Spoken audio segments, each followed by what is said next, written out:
ये कहानी एक ऐसी लड़की की है जिसे प्यार और भरोसा करने की सबसे बड़ी सजा मिली। एक ऐसा केस जिसने पाकिस्तान से निकलकर पूरी दुनिया को हिलाकर रख दिया। कैसे, चलिए समझते हैं। ये स्टोरी पाकिस्तान की नूर मुकादम की है। नूर 27 साल की थी और दिखने में बेहद सुंदर थी। 23 अक्टूबर 1993 को नूर का जन्म जॉर्डन की कैपिटल सिटी अम्मान में हुआ था। एक्चुअली नूर के फादर मिस्टर शौकत मुकादम पाकिस्तान के जाने माने डिप्लोमेट हैं। वो साउथ कोरिया और जॉर्डन जैसे देशों में पाकिस्तान के एम्बेसडर भी रह चुके हैं। पर रिटायरमेंट के बाद उन्होंने अपने वतन यानी पाकिस्तान में बसने का फैसला किया और पूरी फैमिली के साथ इस्लामाबाद में रहने लगे। फैमिली में शौकत साहब की पत्नी और 27 साल की नूर भी थी। नूर को अपने फादर की सर्विस की वजह से अलग अलग देशों में रहना पड़ा था, इसलिए उसकी एजुकेशन भी अलग अलग देशों से पूरी हुई, जैसे स्कूलिंग आयरलैंड से, हाई स्कूल साउथ कोरिया से और फिर कॉलेज अमेरिका से और आगे की पढ़ाई पाकिस्तान से। इसलिए नूर को कई भाषाओं और कई कल्चर्स की नॉलेज थी।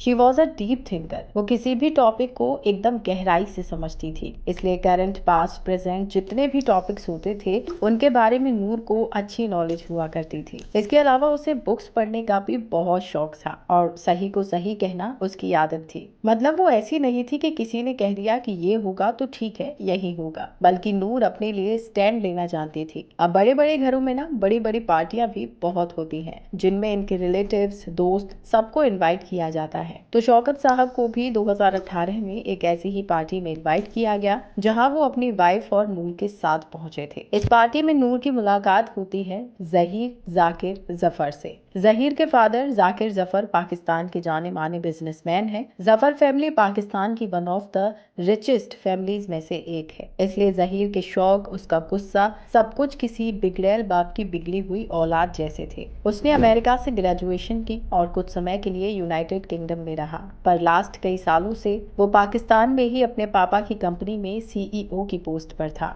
लेकिन फिर उसने एक थेरेपी कंपनी ज्वाइन कर ली और वहां काम करने लगा। अब पार्टी में जफर और नूर दोनों एक दूसरे को मिलते हैं, दोनों के बीच बातें होती हैं और जल्द ही दोस्ती भी हो जाती है, क्योंकि दोनों को एक दूसरे का सेंस ऑफ ह्यूमर पसंद आ रहा था। उनकी फैमिलीज को भी इनकी बढ़ती नजदीकियों से कोई प्रॉब्लम नहीं थी, क्योंकि नूर के फादर और जाकिर के फादर दोनों एक दूसरे के अच्छे दोस्त थे, तो जाहिर है वो भी खुश थे। इसलिए दोनों ने एक दूसरे को डेट करना शुरू कर दिया। दोनों साथ में बेहद खुश थे, लेकिन ये खुशी ज्यादा दिनों तक चली नहीं। असल में जाहिर दिखने में कुछ और ही था और वैसे कुछ और। वो बाहर से जितना काम, पोलाइट और शांत नजर आता था, अंदर से उतना ही बड़ा शैतान था। जैसे जैसे टाइम गुजरने लगा उसने नूर को फिजिकली और मेंटली टॉर्चर करना शुरू कर दिया। नूर ने शुरू शुरू में तो उसे माफ कर दिया, और शायद अब वो भी समझ चुकी थी कि जहीर कभी नहीं बदल सकता। इसलिए ऑलमोस्ट 3 साल तक उसके साथ रहने के बाद नूर ने जहीर से ब्रेकअप कर लिया और 2021 की शुरुआत में ही दोनों अलग हो गए। नूर को लग रहा था कि अब सब कुछ ठीक है, पर शायद ऐसा नहीं था। नूर और जहीर की फैमिली उनके इस फैसले से खुश नहीं थी। दूसरी तरफ जहीर भी कहीं ना कहीं खुश नहीं था। वो नूर के साथ होना चाहता था, लेकिन नूर ने मन बना लिया था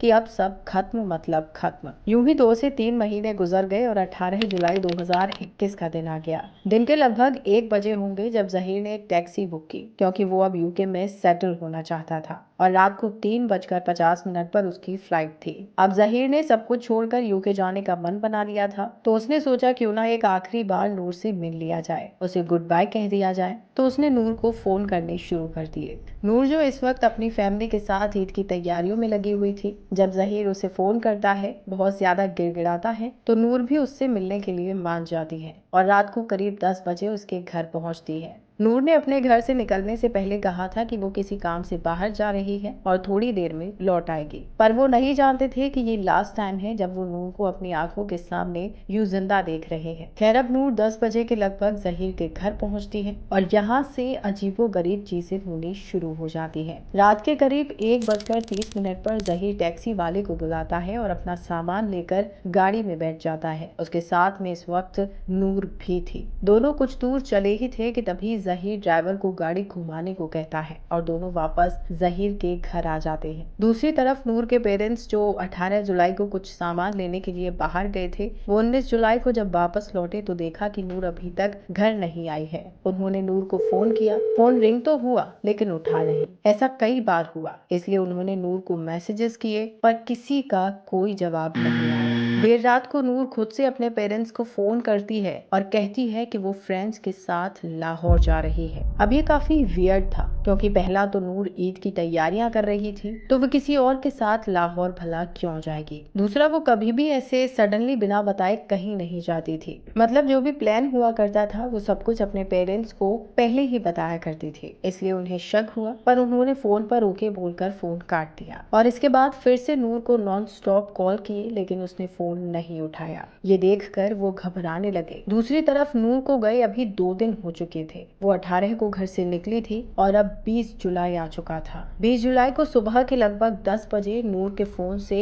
फाइनली उसकी मदर के फोन पर एक वॉइस मैसेज जाता है, पर उस मैसेज में उसने क्या कहा ये कोई नहीं जानता। लेकिन इतना तय है कि नूर ने इस मैसेज में जहीर के बारे में कुछ तो जरूर कहा था, क्योंकि इस मैसेज के बाद ही जहीर ने नूर की मदर को फोन किया और करीब 20 मिनट तक उनसे बातें की। इस दरमियान वो बार बार यही कह रहा था कि नूर उसके पास नहीं है। इसी दिन शाम के करीब 7:10 पर नूर जहीर के घर में लगे एक सीसीटीवी कैमरे में कैद हुई। वो बालकनी से कूदी और दरवाजे की तरफ गई। वॉचमैन को दरवाजा खोलने के लिए कहा, लेकिन उसने ऐसा नहीं किया। इस टाइम पर नूर ने अपना पेट पकड़ा हुआ था, मानो वो दर्द से तड़प रही हो, पर वॉचमैन को उस पर रहम नहीं आया। इस दौरान घर में एक माली और एक कुक भी था, पर किसी ने नूर की मदद नहीं की। उल्टा वॉचमैन ने दरवाजा बंद कर दिया। इतने में जहीर भी ऊपर के फ्लोर से ग्राउंड फ्लोर पर जहां नूर थी वहां छलांग लगाता है और उसे घसीटते हुए अंदर लेकर जाता है। और फिर जो हुआ वो बहुत ही ज्यादा खतरनाक था। जहीर ने अपने फादर को फोन करके कहा कि उसे उनकी मदद चाहिए। उसके फादर वहां नहीं थे, तो उन्होंने उस कंपनी के सीईओ को फोन किया जिसमें जहीर काम करता था, और कुछ वर्कर्स के साथ उन्हें वहां जाने के लिए कहा, और ये लोग यहाँ पहुंच भी गए। ये लोग बालकनी के जरिए जहीर के घर में घुसे, पर जहीर ने उल्टा इन्हीं में से एक एम्प्लॉय पर हमला कर दिया। जैसे तैसे उसे पकड़ा गया और उसे एक जगह बांध दिया गया। इसके बाद इन्होंने घर में देखना शुरू किया, क्योंकि चारों तरफ खून ही खून बिखरा हुआ था। जैसे ही ये लोग कमरे के सेंटर में पहुंचे, इनके होश उड़ गए, क्योंकि वहां पर पड़ी थी नूर की बॉडी, पर उसका सर गायब था। तभी एक एम्प्लॉय की नजर बॉडी से लगभग 3 फीट दूर पड़ी, जहां नूर का सर पड़ा हुआ था। यानी उस दिन नूर को घसीटकर अंदर लाने के बाद जहीर ने उसको मार दिया था और उसका सर धड़ से अलग कर दिया था। इसके बाद पुलिस को बुलाया जाता है, उसे अरेस्ट किया जाता है। जहीर से जब पूछताछ होती है तो वो कहता है कि वो नूर से बहुत प्यार करता था और वो नहीं चाहता था कि वो किसी और की हो। इतना ही नहीं, उसने 19 जुलाई को नूर और अपनी न्यूयॉर्क की टिकट बुक करवाई थी। उसे शादी के लिए प्रपोज किया और ये सोचने लगा कि वो दोनों न्यूयॉर्क में साथ रहेंगे, पर नूर ने उसके प्रपोजल को ठुकरा दिया, जिस वजह से जहीर का ईगो हर्ट हो गया। उसने 2 दिनों तक नॉन स्टॉप नूर को मेंटली फिजिकली हर तरह से टॉर्चर किया और फिर उसे मार दिया। लेकिन जहीर का गुस्सा यहीं खत्म नहीं हुआ, बल्कि उसने नूर के सर को धड़ से अलग करने के बाद उसे लात मारकर बॉडी से अलग किया। आप इमेजिन कर सकते हैं कि वो किस हद तक साइकोइस्ट रहा होगा और नूर ने उसके साथ रहते क्या क्या बर्दाश्त किया होगा। खैर, जहीर को अरेस्ट किया जाता है। हालांकि वो खुद को बचाने के लिए पागलों जैसी एक्टिंग करता है, पर रिपोर्ट ये बता देती है कि वो ड्रामा कर रहा है, इसलिए उसे सजाए मौत हुई। वहीं उसके घर काम करने वाले माली और वॉचमैन को 10-10 साल की सजा सुनाई जाती है, क्योंकि अगर वो चाहते तो नूर बच सकती थी, पर उन्होंने ऐसा नहीं किया। वीडियो पसंद आई हो तो लाइक शेयर कर चैनल को सब्सक्राइब और बेल आइकन को प्रेस जरूर कर ले।